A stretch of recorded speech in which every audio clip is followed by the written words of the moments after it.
A las 10:04 de la mañana del 6 de marzo de 2025, dos cazas KF-16 despegan de una base aérea en Corea del Sur para una misión que, en apariencia, era rutinaria. En el mundo militar, rutinario no significa casualidad, significa planificación, disciplina, repetición. Significa que el piloto ha realizado ese procedimiento tantas veces que parece automático. Ese día, el objetivo era un ejercicio de fuego real, un entrenamiento estándar para mantener a los pilotos en forma, para probar la coordinación con fuerzas aliadas y para reforzar la preparación. No debía ser peligroso para nadie en tierra, no de la forma en que se volvió. El KF-16 es la versión coreana del F-16, un avión de combate multirol conocido por su agilidad y sistemas avanzados. En el interior de la cabina, el piloto está rodeado de pantallas, botones y controles que conectan el sistema de navegación, el sistema de armas y los controles de vuelo en un solo conjunto integrado. Es una máquina poderosa, pero no es autónoma. Aún así, depende del piloto para ingresar la información correcta antes de la misión. En esta salida, cada KF-16 llevaba 4 bombas MK-82. Son bombas de propósito general de aproximadamente 500 libras cada una, unos 225 kilogramos. No son bombas de prácticas, son munición real, no son guiadas, son lo que se conoce como bombas tontas, porque una vez que se sueltan, su trayectoria la decide la física, la gravedad, el impulso, el viento y la velocidad y altura del avión en el momento del lanzamiento. Por eso, las coordenadas importan tanto. La computadora calcula el punto de liberación con precisión, pero solo si el objetivo se ingresa correctamente. Si las coordenadas están mal, la bomba caerá exactamente donde la física la lleve. La misión estaba planeada en la zona de Pocheon, en la provincia de Gyeonggi, a unos 25 a 40 kilómetros al norte de Seúl. Esta región es conocida por ejercicios militares frecuentes debido a su proximidad a la frontera fuertemente fortificada con Corea del Norte. También es hogar de comunidades civiles, pueblos, casas, iglesias, negocios pequeños. Esa mezcla de zona de entrenamiento y presencia civil es común en muchos países. También es donde el riesgo se vuelve real. El ejercicio era un entrenamiento conjunto con fuerzas estadounidenses. La coordinación entre aliados está pensada para mejorar la interoperabilidad y la preparación, pero también añade complejidad, más procedimientos, más verificaciones, más presión para ejecutar correctamente. La complejidad no elimina el error humano, a veces lo aumenta. A las 10:04 las bombas se liberan. Según declaraciones oficiales, la liberación ocurrió de manera normal, es decir, fuera del rango previsto. 8 bombas MK-82 fueron soltadas y no cayeron en el área de entrenamiento. Cayeron en una zona residencial en Nogok-ri y Dongmyeon en Pocheon. El impacto fue en un pueblo, en una comunidad que no tenía por qué formar parte de un ejercicio militar. Casas dañadas, una iglesia afectada, vehículos destruidos. Los reportes variaron, pero varias fuentes confirmaron heridos. Civiles y militares resultaron afectados. Algunas cuentas mencionaron hasta 15 heridos, con al menos 2 de gravedad, pero esas cifras iniciales, como suele ocurrir en emergencias, eran solo el primer borrador de una realidad que aún estaba por confirmarse. En los minutos siguientes, conforme los equipos de emergencia se adentraban en la zona afectada y las autoridades revisaban reportes, el número de heridos se revisó al alza. El conteo no era inmediato porque la confusión y el miedo dificultaban la comunicación. Había personas con lesiones leves que se negaban a abandonar sus casas, otras que no sabían que estaban heridas hasta que la adrenalina bajó, y también casos en los que la gravedad se evaluaba en el hospital, no en el lugar del impacto. Esa es la razón por la que, con el avance de la investigación, se habló de cifras mayores. Cada nueva confirmación revelaba un impacto más profundo de lo que parecía al principio. En el momento inmediato el caos en tierra fue total. Los residentes escucharon explosiones y sintieron las ondas de choque, como si el suelo mismo temblara bajo sus pies. No era un solo estruendo, eran varios golpes seguidos, cada uno dejando una sacudida distinta en la zona. El aire se llenó de polvo, escombros y humo. y por un instante el pueblo pareció transformarse en un paisaje de guerra. La gente salió a la calle sin saber exactamente qué había pasado, solo con la certeza de que algo muy grave estaba ocurriendo. Los servicios de emergencia reaccionaron de inmediato, ambulancias, bomberos y equipos de rescate se desplazaron a la zona, pero el acceso no fue sencillo. Las calles estaban bloqueadas por escombros, vidrios rotos y vehículos dañados, y la gente corría sin saber a dónde dirigirse. En situaciones como esta, cada segundo cuenta, pero también cada paso puede ser peligroso. Un cable suelto, una estructura inestable o un fragmento oculto pueden causar más daño. La prioridad era llegar a los heridos, pero también asegurar que el área no se hubiera convertido en un campo minado. La milicia y las autoridades locales se movilizaron rápidamente para evacuar a los habitantes y asegurar el área. Se establecieron perímetros de seguridad, se prohibió el acceso a la zona afectada y se inició una búsqueda meticulosa de posibles artefactos sin explotar. Esa etapa es crucial porque cualquier bomba que no detonó podría activarse después, ya sea por movimiento, por el paso del tiempo o por la manipulación accidental de los restos. Los equipos trabajaban con cuidado extremo, conscientes de que un error mínimo podía desencadenar una nueva tragedia. La evacuación de alrededor de 50 residentes fue una medida preventiva necesaria, pero no fue tranquila. Fue una evacuación con miedo, con incertidumbre, con gente de Moscienses llevando lo esencial en brazos, sin saber si volverían a sus hogares. Los niños, los ancianos, los vecinos, todos desplazados en un instante. En ese momento el miedo no era solo por lo que ya había ocurrido, sino por lo que todavía podía estar oculto bajo tierra. Cada sonido, cada crujido de una estructura dañada se convertía en una alarma potencial. La gente se preguntaba si habría más explosiones, no si algo más estaba por caer, si lo que no se veía podía convertirse en una amenaza inesperada. Las autoridades intentaban mantener la calma, pero la tensión era palpable. Los evacuados se reunían en puntos seguros, esperando información y respuestas que no llegaban de inmediato.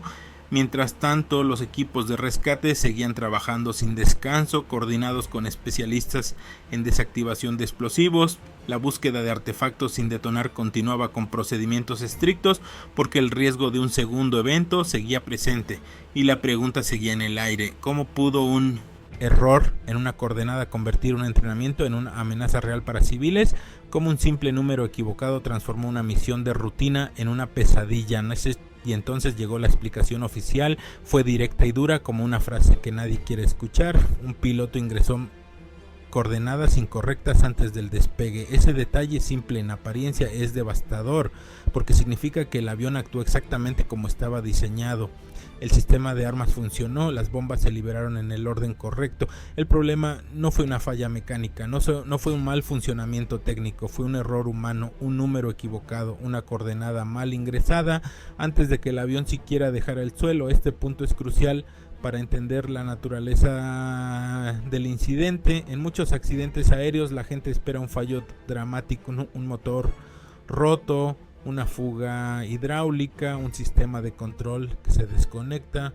En este caso el avión hizo lo que debía hacer.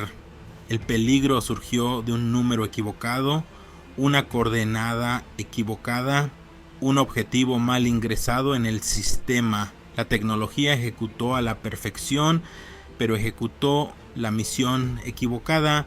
Para entender por qué esto es tan crítico, hay que considerar cómo funciona el sistema de lanzamiento de bombas. En un KF-16, el piloto ingresa datos del objetivo en el sistema de planificación de misión. Esa información se integra con el sistema de navegación y con el sistema de armas. Cuando llega el momento, el avión calcula la trayectoria y el punto exacto de liberación. Es como un sistema de entrega avanzado. Si la dirección es incorrecta, el paquete igual se entrega, pero en el lugar equivocado. El KF-16 calcula velocidad, altitud, ángulo y tiempo de liberación de manera automática. El piloto confirma el lanzamiento, pero el sistema determina dónde cae la bomba. Por eso, la entrada de datos es crítica. Un dígito mal, un número invertido y toda la misión se desplaza silenciosamente. La tecnología no falló, falló el proceso.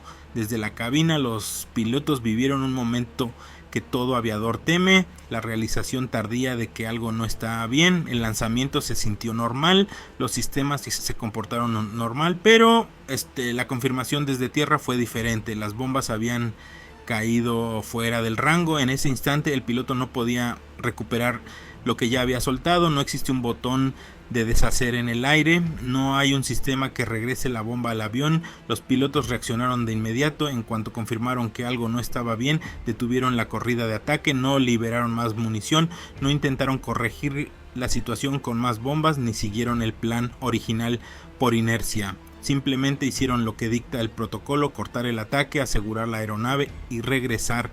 Siguieron los procedimientos de emergencia y regresaron a base.